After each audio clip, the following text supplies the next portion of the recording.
একটা বিপদে পড়লি তো দৌড়াই আসতাম মার কাছে, একটু হাত উঠাও।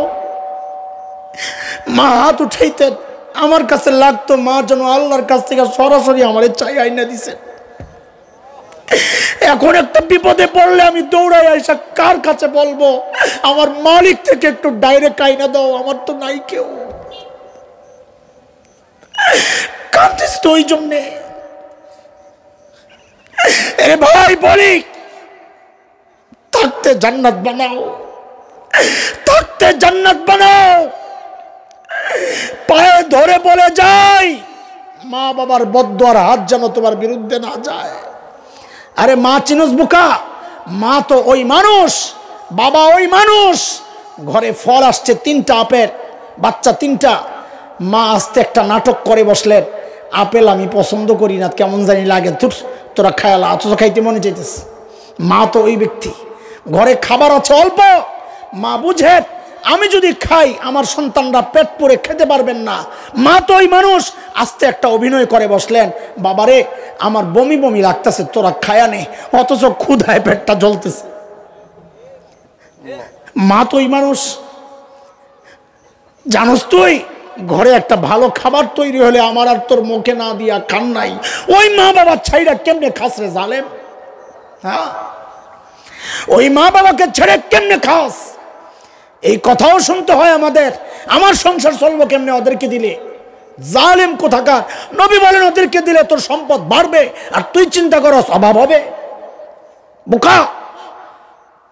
আমরা বিভিন্ন মাদ্রাসায় গেলে ছোট্ট ছোট্ট বাচ্চারা দৌড়ায় আসে, ভালো লাগে এই দৃশ্য। কি হুজুর একটু মাথাটা হাতায় দেন। তো মাঝে মধ্যে সময় থাকলে ডেকে বলে, এই বাবা আছেন, মা আছেন? বলে আছেন। তাইলে শোনো, আমার মতো হাসান জামিল 1 কোটি হাসান জামিল মিলেও যদি তোমার মাথাটা হাতায়, তো যেই লাভ হবে, তোমার মা তোমার বাবা তোমার মাথায় যদি হাত বুলান, তার চেয়ে 1000 কোটি গুণ বেশি লাভ হবে। ওদের কাছে যাও, ওদের কাছে যাও। কোরআনের কথা, ওয়াখফিদ লাহুমা জানাহা যুল্লি মিনার রাহমাত। মা বাবার সামনে বিনয়ের ডানাগুলো মেলে দাও। ওস্তাদদের কাছ থেকে শেখা বিনয়ের ডানা মেলার অনেক প্রক্রিয়া আছে, অনেক ব্যাখ্যা আছে। আমাদের ওস্তাদরা বলেন এটাও একটা এই যুগের জন্য ব্যাখ্যা। মা বাবার সামনে যায় আস্তে মাথাটা ঝুঁকায় দাও, বাবা একটু মাথাটা হাতায় দাও না, মা একটু মাথাটা হাতায় দাও না। ওদের কলিজা ঠান্ডা হয়ে দেখবি চোখে পানি এসে যাবে। আমার নিজের জীবনের গল্প থেকে একটু শোনাই তোদেরকে, যেন একটু মনটা চেঞ্জ হয়। আমার ছোট্ট একটা মেয়ে আছে, বয়স এখন তো 8 বছর হয়ে গেছে। যখনকার কথা বলছি তখন তার বয়স 2-2.5 ছিল এরকম। তো সকালবেলা আমাদের তো রুটিন হচ্ছে ফজরের পরে একটু আমল করে ঘুমাই, রাতের সফর থাকে। তো আমার অন্য বাচ্চারা মাদ্রাসায় চলে যায়, ও ঘরে একা হয়ে যায়। মা নাস্তা বানায়, আমি ঘুম, ও একা টিকটিকির মতো খালি ঘুরে অস্থির, খেলার সাথী পায় না। তো মাঝে মধ্যে কি করতো, গামছা তোয়াইলা নিয়ে ওই কোনা দিয়া আস্তে আমার কানের মধ্যে ঢুকায় তো, নাকের মধ্যে ঢুকায় তো, ঘুম ভাঙ্গায়, আমি উঠাই দিতাম। হাই কাঁচা ঘুম, এমনি সারা রাত ঘুমাই নাই। তো ধমক দিলে কানতে কানতে যাইতো গা। তো বুঝছে ডিজিটাল পোলাপাইন তো, যে এইভাবে বাবাকে জাগানো যাবে না। তো সিস্টেম পাল্টাইছে। একদিন দেখি কি করে, আরে আমি ঘুমায় আছি, আমার নাকটার সাথে নাকটা লাগাইয়া এরকম ঘষতেছে, মানে আমার আদর করে, বুঝাইতেছে বাবা আমি তোমার জাগাইতেছি না, তোমার আদর করতেছি। ডিজিটাল পোলাপাইন তো। আমি আর চোখ খুলি না, আমার ঘুম ভেঙে গেছে প্রথম ঘষার সাথে, আমার ঘুম পাতলা। আমি চোখ খুলি না কেন, আমার ভারী মজা লাগতেছে। আমি চিন্তা করছি আমি যদি চোখটা খুলি তো ও যে পালাবে যাবে, আর সারাদিন টাইনে ওইভাবে আদর নেওয়া যাবে না, তুই আদর করতে থাক। মাঝে মাঝে আর উল্টা নাক ডাক দিই, এটা করলে আরো জোরে দেয়।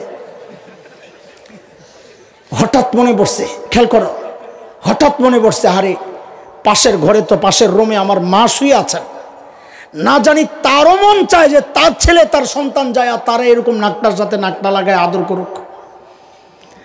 আমি বুড়া হয়ে গেছি, দাড়ি চুল পেকে গেছে, তাতে কি, সন্তান মায়ের কাছে তো বাচ্চাই। মনে পড়তেই লাভ দিয়ে উঠছি, ওইটাই দৌড়ায় গেছি, যায় দেখি মা চোখ বন্ধ। ঘুমেছিলেন না সজাগ আমি বলতে পারবো না।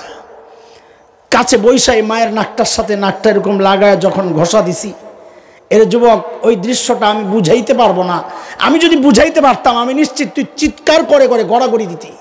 ওই দৃশ্যটা যদি বুঝাইতে পারতাম, ঘষা দেওয়ার সাথে সাথেই মা লাফ দিয়ে উঠছেন, ওইটাই বৈশাই আমার জড়ায় ধইরা বাচ্চাদের মতো হাউমাউ করে কান্না শুরু করছেন। তার কলিজা ঠান্ডা হয়ে গেছে। অনেকক্ষণ কাঁদছেন। অনেকক্ষণ কান্নার পর আমার মা যখন আমাকে আদর করতেন, মনি বলে ডাকতেন, অনেকক্ষণ কান্নার পর হাত উঠাইছেন, ও আল্লাহ, ও আমার মালিক, আমার মনিকে দুনিয়া আখিরাতের বাদশা বানায়া দিও। আল্লাহ বানাইছেন বাদশা। হ্যাঁ, রাজা বাচ্চাদের চেয়ারে বসি নাই আমরা, হ্যাঁ, কিন্তু মানুষের হৃদয়ে বাদশাহীর যে আসন, আলহামদুলিল্লাহ, ওই রাজা বাচ্চাকেও মানুষ অতটা ভালোবাসে না, কসম আল্লাহর। আল্লাহ বানাইছেন নিজের যোগ্যতায় না। ওই মা বাবার দোয়ার ভেলায় ভেসে ভেসে চড়ছি, ওস্তাদদের দোয়ার ভেলায় ভেসে ভেসে চড়ছি দোস্ত। এই জন্যে বলি, তোদের হাতে পায়ে ধরে বলে যাই যুবক, যার মা বাবা আছে, আহা, নিজের দুনিয়া বানাও, আখিরাত বানাও, জান্নাত বানাও। চলে গেলে আফসোস করবা, দোয়া করার কেউ থাকবে না, দোয়া করার কেউ থাকবে না। নিজের জীবনের গল্প থেকে আরেকটা শোনাই তোদেরকে। আমার মা যেদিন ইন্তেকাল করেন, আমি ছিলাম রাজশাহীতে। ঢাকা ফিরতে একটু সময় হয়ে গেছে, ফজরের পর আরও 3 ঘন্টা লাগছে বাসায় ঢুকতে। ফজরের আগে পরে আমার মা ইন্তেকাল করেছেন। ঘরে ঢুকে আমি কান্না শুরু করছি। আমার বড় বোন ছিলেন, আমার ধরি বলে, ভাই, তুই যদি এভাবে কান্না করস তো সবাইরে সান্ত্বনা দিবে কে? তুই আমাদের মধ্যে, সবার মধ্যে বুঝের, তুই সবাইকে সান্ত্বনা দিবি, তুই এভাবে কাঁদছিস তো সান্ত্বনাটা দিবে কে? আমি বলি, ভাই, বোন রে, মা চলে গেছেন, আমি সেই জন্য কান্না করতেছি না। মা ইন্তেকাল করছেন, আমি সেই জন্য কান্না করতেছি না। এটা আল্লাহর হুকুম, আল্লাহর হুকুমের বিরুদ্ধাচরণ আমার পক্ষে তো সম্ভব না। আল্লাহর হুকুম বাস ফায়সালা যাতা। বলে, তুই কি জন্য কান্না করতেছস? বলে, কান্না করতেছি এই জন্যে, একটা বিপদে পড়লি তো দৌড়াই আসতাম মার কাছে, একটু হাত উঠাও। মা হাত উঠাইতেন, আমার কাছে লাগতো মা যেন আল্লাহর কাছ থেকে সরাসরি আমার চাই আইনা দিছেন। এখন একটা বিপদে পড়লে আমি দৌড়াই আইসা কার কাছে বলবো? আমার মালিক থেকে একটু ডাইরেক্ট আইনা দাও, আমার তো নাই কেউ। কাঁদতেছি তো ওই জন্যে। এরে ভাই, বলি, থাকতে জান্নাত বানাও, থাকতে জান্নাত বানাও। পায়ে ধরে বলে যাই, মা বাবার বদদুয়ার হাত যেন তোমার বিরুদ্ধে না যায়। শেষ হয়ে যাবা, দুনিয়া শেষ হবে, আখিরাত শেষ হবে। দুনিয়া শেষ হবে, আখিরাত শেষ হবে। দুনিয়ার কোন আলেম এই কথা বলে না, মা, শ্বশুর শাশুড়ি খুশি তুই জান্নাতি, তোর পীর নারাজ তুই জাহান্নামী। হাদিয়া তোহফা নিয়ে তো শ্বশুর শাশুড়ির কাছে যাও, পীরের কাছে যাও, ওস্তাদের কাছে যাও, আমি মানা করছি না, যাও, কিন্তু মা বাবাকে ভুলে যেও না। কারণ কি, ওরা খুশি নারাজে তোমার জান্নাত জাহান্নামের কিচ্ছু যায় আসে না। মা বাবার খুশি সন্তুষ্টিতে অসন্তুষ্টিতে তোমার জান্নাত জাহান্নাম পাল্টায়া যায়। কারণ কি, কারণ নবী আলাইহিস সালাম বলেছেন, হুমা জান্নাতুকা ওয়া নারুকা, হুমা জান্নাতুকা ওয়া নারুকা। তোমাদের মা বাবাই তোমাদের জান্নাত, মা বাবাই জাহান্নাম। মা বাবা খুশি, ঈমান আছে, আমল কর, আল্লাহ জান্নাত দিয়ে দিবেন। মা বাবা নারাজ, পাগড়ি, জুব্বা, তাসবিহ, তাহাজ্জুদ কিচ্ছু কাজে আসবে না।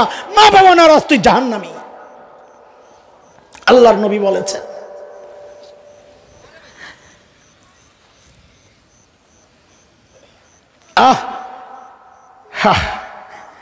আমার মতো পোড়া কপাল যে কয়টা আছে, মাও নাই বাবাও নাই, সে কি করবে?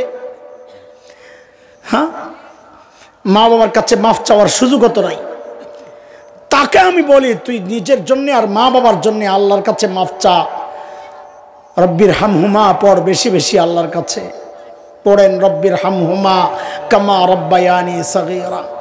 আচ্ছা, আমার একটা অভ্যাস হচ্ছে, আমি যখন সুন্নতের ওয়াজ করি তো নগদ কিছু কালেকশন করি, যে আল্লাহর নবীর সুন্নতের গাছ লাগাবো। কে কে আজকে থেকে দাড়ি রাখবা, দাঁড়াও, তো ওদেরকে আইনা আদর করে দিই, মুখ হাতায় দিই। আজকেও একটু নগদ কালেকশন চাই, তওবার নগদ কালেকশন। এই মজলিসে এমন কে আছে যার বাবাও এই মজলিসে আছে? এখানে এমন কেউ নাই যার বাবাও এই মজলিসে আছে?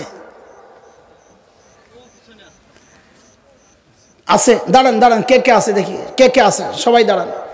কে কে আছে যার বাবাও এই মজলিসে আছে? কে কে আছে? আর কে আছে? বাবা খুঁজতে থাকেন, বাবা খুঁজতে থাকেন, বাবা টার্গেট করেন। বাবা কই? বাবা কই? এই কয়জন পুরো এলাকায় এত বাবা, বাবা ছাড়া? হ্যাঁ, আমরা নগদ চাই এই মুহূর্তে বাবার পাও জড়াইয়া ধরে বলো বাবা মাফ করে দাও, যাও। ও আচ্ছা, মাশাআল্লাহ। এই মুহূর্তে যাইয়া বাবার পাও জড়াইয়া ধরে বলো বাবা মাফ করে দাও, যাও। বুকে জড়ায় নেন, দোয়া করে দেন। আর বাসায় প্রত্যেকে যায়া, ঘরে যায়া মার পা জড়াইয়া ধরবি। আরে বাবা মার পাও জড়াইয়া ধরলে তোর ইজ্জত যাবে না, আল্লাহ ইজ্জত বাড়াইয়া দিবেন ইনশাআল্লাহ। যাও, আমরা একটা নগদ কালেকশন চাই এই মুহূর্তে। যাও, প্রত্যেকে নিজের বাবার কাছে যায়া মাফ চাও, বাবা আমাকে মাফ করে দাও, যাও, ওঠো, যাও। আমরা একটা দৃশ্য দেখতে চাই, এটা তওবার দৃশ্য। দেখেন, এটাও একটা নাজাতের ওসিলা হইল। হ্যাঁ, ধরে যার বাবা সে তার বাবার পাও জড়াইয়া ধরুক। আমরা দেখি, আমাদের তো নাই, আমরা থাকলে আমরাও ধরতাম। দোয়া করে দেন, দোয়া করে দেন।